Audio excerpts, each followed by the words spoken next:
রমজানের ওজিফা হিসাবে সারাদিনের কোন আমল করব, 24 ঘন্টার জন্য যদি একটি রুটিন পেতাম তাহলে উপকার হতো।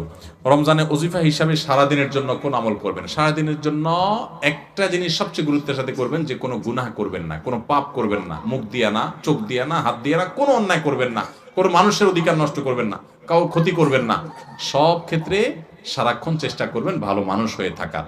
এর বাইরে বেশি বেশি কোরআন তেলাওয়াত করবেন। সবচেয়ে বেশি আমল কোরআন তেলাওয়াতের আমল। রমজান মাস কোরআন নাজিলের মাস, সেজন্য কোরআন তেলাওয়াত বেশি বেশি করবেন। এর বাইরে সুবহানাল্লাহ, আলহামদুলিল্লাহ, লা ইলাহা ইল্লাল্লাহ, আল্লাহু আকবার, ইস্তিগফার পড়বেন। মনে মনে হাঁটতে হাঁটতে আল্লাহর সাথে কথা বলবেন, দোয়া করবেন। এই জিনিসগুলো বেশি বেশি করবেন। এর বাইরে রুটিন যদি চান আমার কাছে, তো আমি বলবো ভোর রাতে যখন খেতে উঠবেন, খেতে উঠলে 10টা মিনিট 20টা মিনিট হাতে রাখবেন। আগে খানা শেষ করে এরপরে একটু আল্লাহর কাছে দোয়া করবেন, অথবা আগে দোয়া করে তারপরে খানা খাবেন।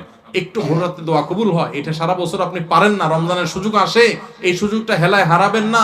এই টাইমে আল্লাহ তাআলা যেছে যেছে মানুষকে দোয়া কবুল করেন।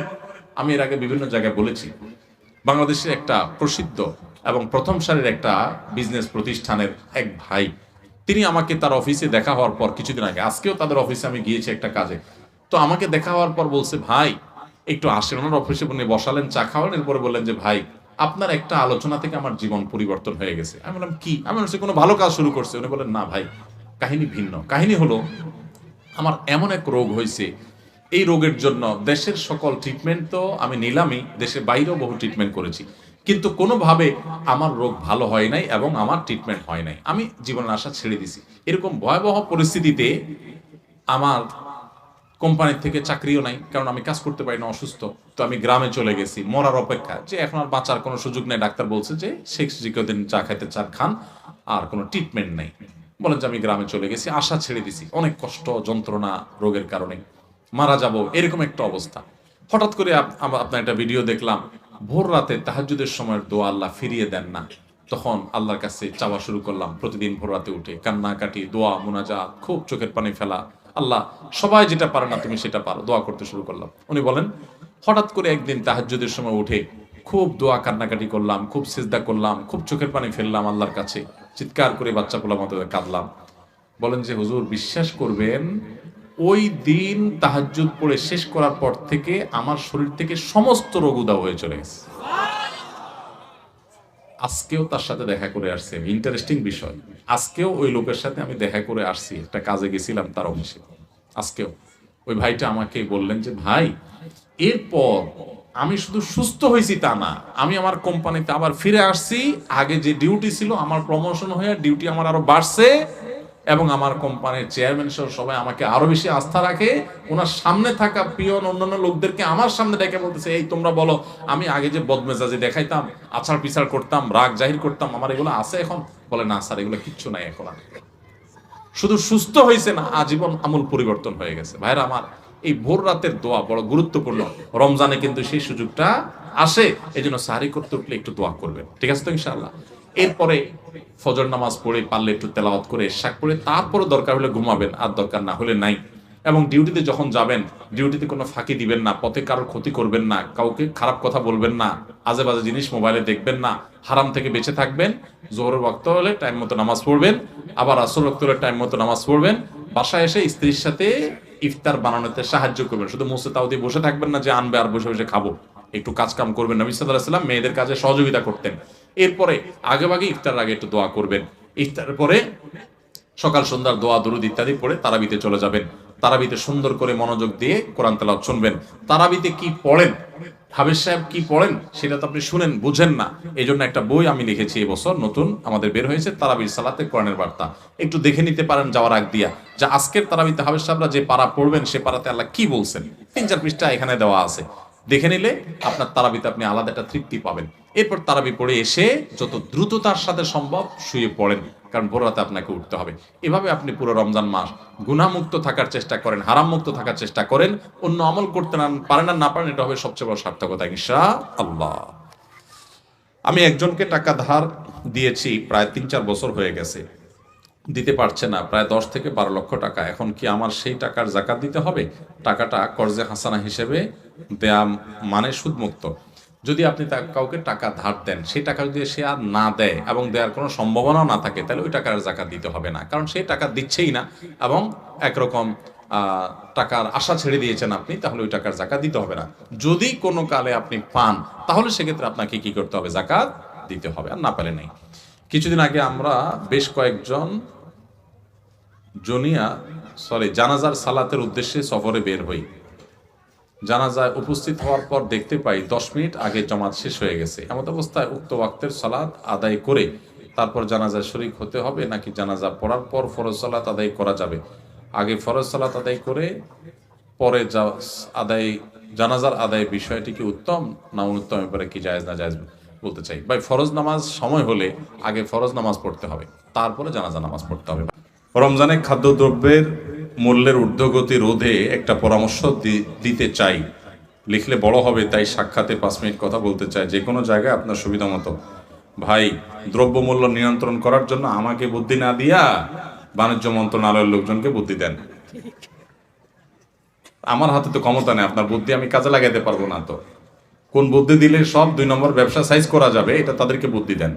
ভাইরা আমার কাছে অবাক লাগে যখন দেখি টেলিভিশনে অথবা কোনো ভিডিওতে, কোনো পত্রিকাতে নিউজ হয়, এই সুন্দর লম্বা দাড়ি, মাথায় একটা সুন্দর টুপিও আছে, আবার দাড়িগুলোতে মাশাআল্লাহ মেহেদি কালারও করা আছে, কিন্তু উনি ধরা খাইছেন কিসে? ব্যবসায় ভেজাল করছেন। আছে না নাই? এই দাড়ির নাম ইসলাম? ইসলাম আপনি ভুল শিখছেন। আপনার ইসলাম আপনার দোকানদারিতে জাহির হবে। আরব দেশগুলোতে, আফ্রিকার দেশগুলোতে রমজান আসলে বিভিন্ন আইটেমে মানুষ ছাড় দিয়ে দেয়, অফার দিয়ে দেয়, কম দামে দিয়ে দেয়, যাতে মানুষ সোজা রাখতে পারে। আর আমাদের দেশে 5 ওয়াক্ত নামাজ পড়ে, লম্বা দাড়িও আছে, মাথায় টুপিও আছে, মাশাআল্লাহ, আবার ওমরা হজ করেও আসছে, আবার দাড়িতে মেহেদিও দিছে, মাথায় একটা টুপিও আছে, মাশাআল্লাহ, লম্বা সম্বা। উনি ধরা খাইছে কি জন্য? দেখা গেছে যে উনি সয়াবিন তেল, চিনি, খেজুর, ছোলা, এগুলা সব বাড়িতে নিয়ে খাটের তলে ভরে দিচ্ছে। কেন? কারণ রমজান আসলে ওই যে সবাই সরাই রাখছে, বাজারে মাল নাই, দাম বেড়ে যাবে, এবার উনি ওগুলো বাইর করে বিক্রি করবে। এরকম 2 নম্বর ব্যবসায়ী আছে না নাই? আছে। আমরা ইসলাম বুঝি নাই ভাই। আপনি 5 ওয়াক্ত নামাজ পড়েন, অতিরিক্ত টুপি মাথার না দিলেও চলবে, আপনি পাঞ্জাবি না পড়লেও চলবে, আপনি অতিরিক্ত তাসবিহ তাহলিল না করলেও চলবে, কিন্তু আপনি হক হালালে চলেন। মানুষের হক নষ্ট করিয়েন না। মানুষের হক নষ্ট করবেন আর এদিকে সুবহানাল্লাহ আলহামদুলিল্লাহ পড়বেন, আপনার সুবহানাল্লাহ আলহামদুলিল্লাহ দেখে শয়তানও হাসবে। আমি বলে গেলাম, শয়তানও হাসবে, কারণ আপনি যে কাজটা করতেছেন এটা ইসলাম না। আপনি যেটা করতেছেন এটা ভুল। আপনি নফল কাজ করার চাইতে আপনার জন্য বেশি গুরুত্বপূর্ণ হলো আপনি কোন মানুষের অধিকার নষ্ট করবেন। আপনি দোকানদারি করেন, আপনি চাকরি করেন, ব্যবসা করেন, যাই করেন, 2 নাম্বারই করবেন। আল্লাহকে ভয় করতে হবে। কত বড় অপরাধী হলে রমজান মাস আসছে, ইবাদতের মাস আসছে, আল্লাহর বান্দারা ইবাদত বন্দেগী করবে, আপনি মাল মজুত করে ক্রাইসিস সৃষ্টি করে অধিক মুনাফা করার ধান্দা করতেছেন। রোজাদারদের রোজা রাখতে বাধা দিচ্ছেন, একরকম ইবাদতে প্রতিবন্ধকতা সৃষ্টি করতেছেন। আপনার চাইতে বড় জালিম আল্লাহর জমিনে কে আছে? এই অবৈধ টাকা, এই হারাম টাকা, এই গুনাহের টাকা, এই 2 নম্বরই টাকা, মানুষের রক্ত শোষণ করে যে টাকা আপনি কামাই করবেন, এই রক্ত চোষার টাকা, এটা বহুত হসপিটালে বিল দিয়ে আসবেন, আর রোগের কষ্টটা ফাও। বুঝেন নাই কথা? 2 নম্বরই টাকা কামাই করবেন, এটা যেভাবে কামাই করবেন ওইভাবে চলে যাবে, আর ফাও রোগের কষ্ট ভোগ করবেন। এখানে যদি শেষ হয়ে যেত তাহলে তো হইতো। এটাই শেষ না, এটা শুরু। আসলটা কিয়ামতের ময়দানে পড়ে থাকছে। এই জন্য আল্লাহর ভয়ে সমস্ত হারাম ছাড়বো তো ইনশাআল্লাহ। আল্লাহ আমাদের তৌফিক দান করুন। আপনাকে নিয়ে একটা স্বপ্ন দেখেছি, তাবিরের জন্য দেখা করতে চাই, সাক্ষাতের জন্য অনলাইন আবেদন অ্যাকসেপ্ট হয় না, সাক্ষাতের সুযোগ চাই। ভাই, সাক্ষাৎ আমার সাথে না করলেও চলবে, আমাদের আলেম ওলামারা আছেন, এই যে আমাদের নাজমুল ভাই আছেন, আর আলেম ওলামা আছেন, ওনাদের সাথে কথা বলেন, ওনারা আমার কাছে পৌঁছায় দিবে ইনশাআল্লাহ। আর সাক্ষাতের জন্য সুযোগ আছে, আমরা প্রতি শনিবার দুপুরে একটু সময় দিই, জোর পরে যতটুকু সম্ভব হয়।